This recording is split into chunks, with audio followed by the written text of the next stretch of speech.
All right, everybody. Good Tuesday. You know what time it is. You know what it's all about. We're taking a look at front office decisions, specifically the decisions the front office made in the most recent offseason. See how people are performing, see what we're getting. Are we getting bang for our buck? Did we make the right decisions, etc., etc.?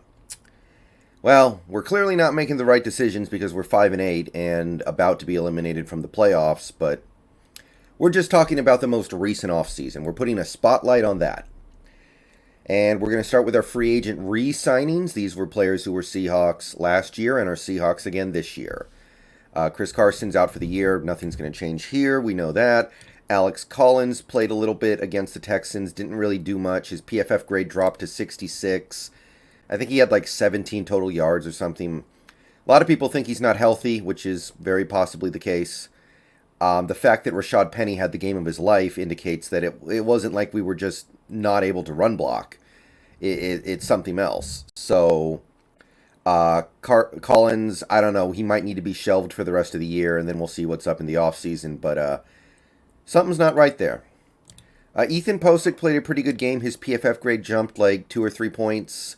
He played every snap. He didn't give up a sack. I mean, nobody gave up a sack because Wilson didn't get sacked. He played fine. I really hope that we're not treading on Ethan Posick being looked at as a long-term solution.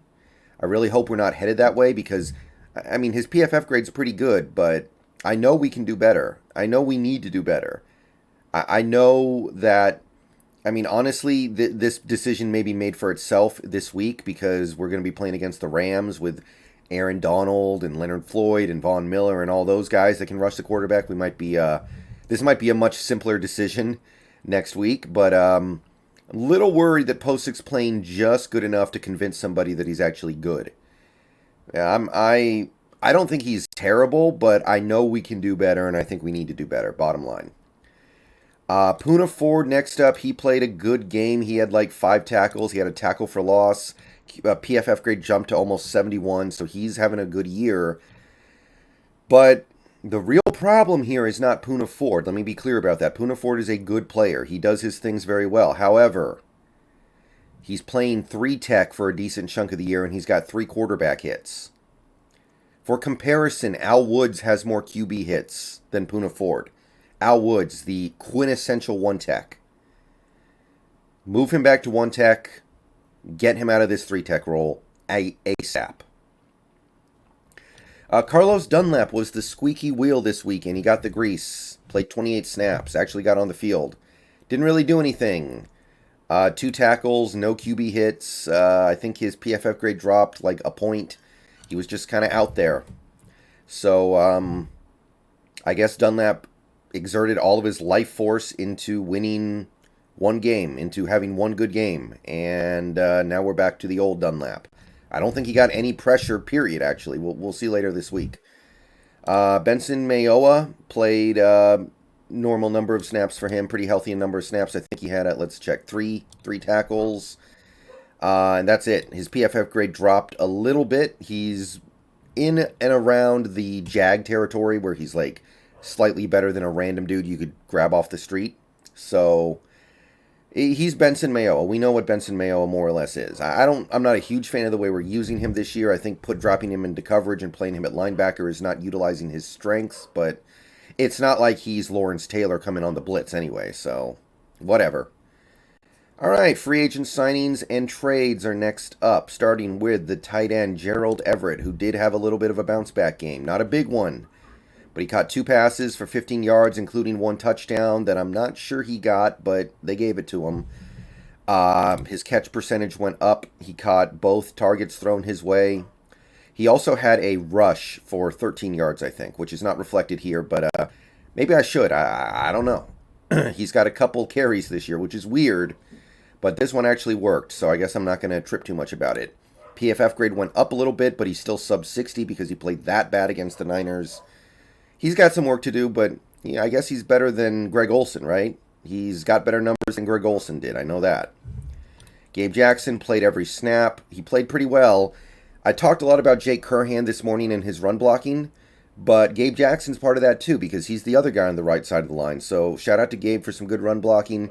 He did pick up a penalty on a holding call that took back a Metcalf touchdown, but I think that might have been more on Curhan than Gabe. Gabe was trying to clean up Curhan's mess, but I'm not 100% sure on that. And it's still a penalty. His PFF grade jumps a little bit. So Gabe's still doing Gabe things. He's playing fine. Al Woods, maybe the Seahawks MVP this year. I don't know. It's not a good year. That's the way the year's going. But Al Woods is balling. He played like 30 snaps, had, I think, what was it, 6 or 7 tackles? Or 5, excuse me. But half a sack and a tackle for loss. So really good game for Al Woods. His PFF grade is approaching 80 now. It went up like 3 points off this one game. So Al Woods continues to be really, really good. Somebody who isn't really, really good, unfortunately, is Carrie Hyder, who has seen his role diminish. He didn't play that much against Houston, and he was mostly anonymous when he did. I think he had, let's check here, 1 tackle, and his PFF grade dropped like 1.5 points. He's basically in Jag territory right now, and that's a little disappointing. When we brought Hyder in, I don't know if I was reasonable to expect him to be as good as he was last year for the Niners, but I thought he would be better than this.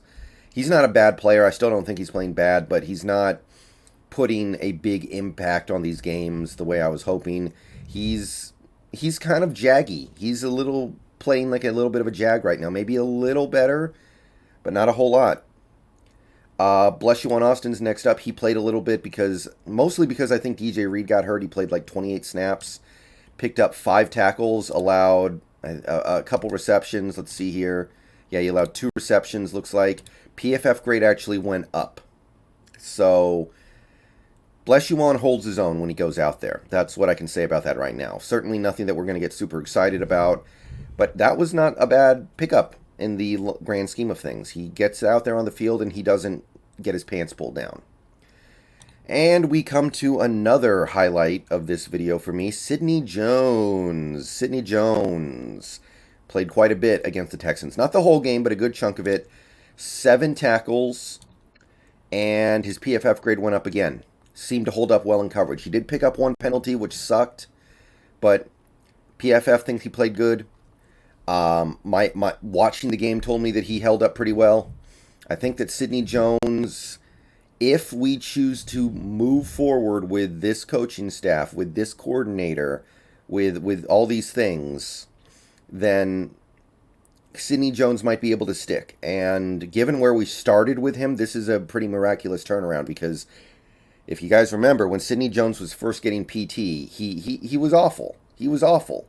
Even PFF agreed. It's not like he's been getting good PFF grades all year. He has legitimately turned things around. And I have my eye on him going forward. He could be part of this team's future if we decide to go on with this same style of defense, I think. Okay, draft picks. Dwayne Eskridge did play a lot, but he did not get any touches.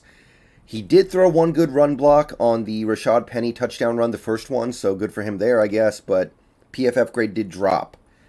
And I don't know what they saw from him exactly to make that grade drop, but even if you throw that out, which I am to a certain extent, not much of an impact. Not a big impact on this game. We'll see what he does against the Rams because obviously there's a decent chunk riding on that game, and some people were theorizing that we were kind of saving some of the Eskridge stuff for this game. So I guess we'll find out. Trey Brown, injured, did not play. Stone Forsythe did not play. Jake Curhan, and I already made a video talking about this, but he played the whole game. He didn't give up any sacks, although his pass protection is still leaky.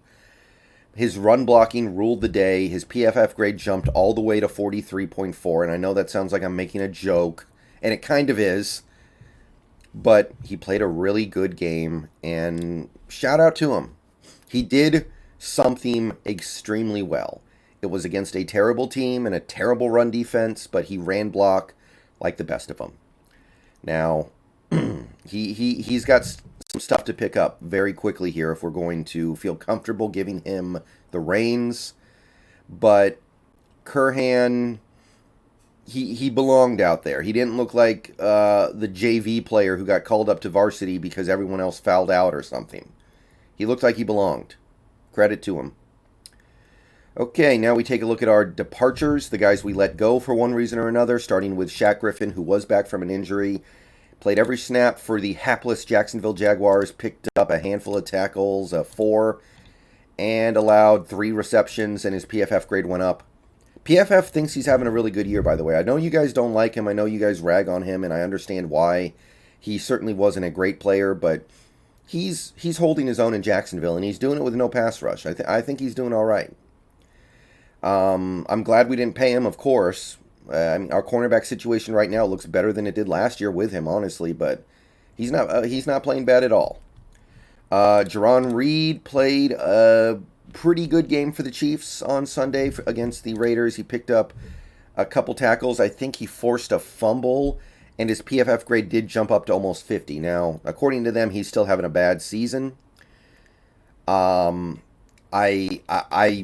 don't know if he's really been worth the time and money that the Chiefs have put into him, but he did actually play a pretty decent game just now, and if the Chiefs make a run here, and if the Chiefs continue to play competent defense like they have been, then credit where credit's due. They picked up a guy off our scrap heap and made it work.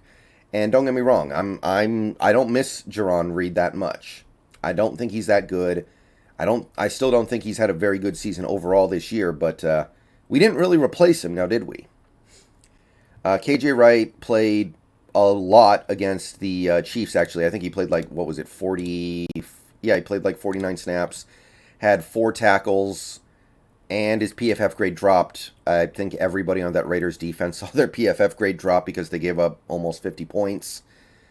But KJ continues to grind out a decent year. And we're in the home stretch now. Carlos Hyde played very little for the Jaguars. He touched the ball twice for, 8 yards. And his PFF grade dropped further into Jag territory. He's a backup running back. I don't know how many times I can say that over and over again, but he's just a backup. And Trey Flowers played 6 snaps for the Bengals, picked up 2 tackles, allowed 2 receptions. PFF grade was stagnant. Some people did notice that he gave up a big completion to George Kittle. I think it was the play right before the game-winning Ayuk touchdown. So, Trey Flowers still hurting us after we let him go, I guess. Some people are looking at it like that. You guys know that I'm not a Trey Flowers hater, but not really ingratiating himself to that Cincinnati Bengals franchise right now. He's not really doing much, not playing much. Not much to say other than that they put him on the field sparingly, and he's not really leaving a big impression. And that's really all I can say. As always, it's a mixed bag here. We're seeing some things that are good, seeing some things the front office did that are respectable, and we're also seeing some of the things they did where they just overestimated or overreached or didn't reach far enough maybe. They needed something a little better than what they got. A lot of Jag-type players here. A lot of guys who struggle to see the field. But overall, there is some positive stuff to take out of this. The problem really compounds when you sign good players and then you don't put them in a position to succeed, like playing Poona 4-3 tech, like dropping Carlos Dunlap into coverage over and over. We dropped Al Woods into coverage at least one time against the Texans. Like, what are we doing? So, that's all I got for this one. I'm out of here. Peace out. Go Hawks. See you guys in the stream later.